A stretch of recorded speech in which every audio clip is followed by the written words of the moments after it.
Hello everyone and welcome back to a new video. In this video, I'm gonna show you guys how you can fix charging cable locked in your Porsche.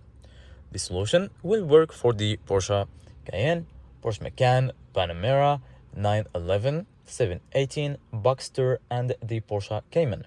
So if you have any of these models, this solution will work for you. This message appears when the vehicle keeps the charging cable locked in place, usually for safety during charging or when the car is still active. So, start by unlocking the vehicle using your key fob or door handle. Many Porsche models automatically release the charging cable once the car is unlocked. If the cable is still locked, stop the charging session from the charger, the Porsche Connect app, or the vehicle charging menu.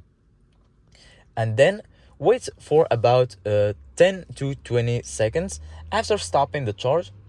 The locking mechanism needs a moment to disengage before you remove the cable. If the cable remains stuck, lock and unlock the car again or restart the vehicle. This can reset the charging lock system. Basically guys, this is normal. You don't have anything to worry about because this is just a security thing from Porsche. So this solution will probably work for you. Try it and then you're good to go. Thank you guys for watching and see you guys in the next video.